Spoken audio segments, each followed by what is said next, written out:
ನಾನು ಮಾತಾಡೋದು ಕೇಳಿಸ್ತಿದ್ಯಾ?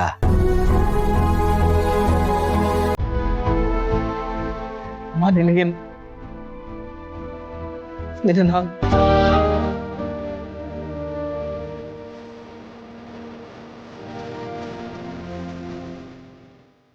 ಈ ಪರಿಸ್ಥಿತಿ ನಾನು ನೋಡಕ್ಕಾಗಲ್ಲಮ್ಮ. ಇನ್ ಮೊದ್ಲಾಗಿ ಎಲ್ಲಾರ ಜೊತೆ ಮಾತಾಡ್ಬೇಕು.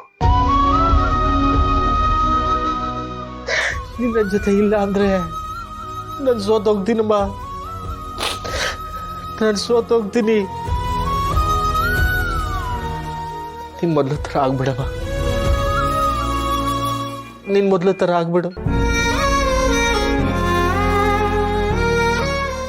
ನಿನ್ನ ನಾನು ಈ ಪರಿಸ್ಥಿತಿಲಿ ನೋಡ್ತೀನಿ ಅಂತ ಕನಸಲ್ಲೂ ಅಂದ್ಕೊಂಡಿರ್ಲಿಲ್ಲ.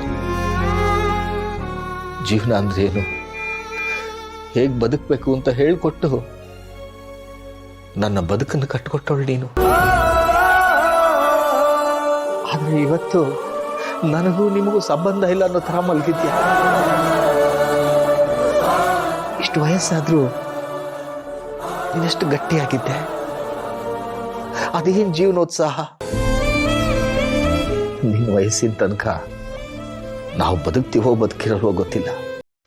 ನಾನು ಅತ್ತಾಗ ನೀನು ಅಳ್ತಿದ್ದೆ. ನನ್ ಖುಷಿ ಆದಾಗ ನೀನು ನಗ್ತಿದ್ದೆ. ನನಗೆ ಕಷ್ಟ ಆದಾಗ, ತಪ್ಪು ಮಾಡಿದಾಗ ಬೆಂತಟ್ಟಿ ಹೀಗಲ್ಲ ಹೀಗೆ ಅಂತ ಹೇಳ್ತಿದ್ದೆ. ಇನ್ನು ನಾನು ಯಾರಿಗಂತ ಹೇಳಮ್ಮ? ಅಮ್ಮ, ನಿನಗೆ ಸುಮ್ಮನೆ ಬೇಡ.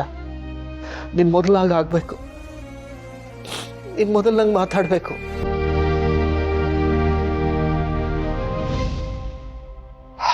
ಭಗವಂತ, ನನ್ನೊಬ್ಬನ್ನ ಮೊದಲು ನಂಗೆ ಮಾಡ್ಬೇಡಪ್ಪ. ಅಷ್ಟೇ ನನ್ ಕೇಳೋದು.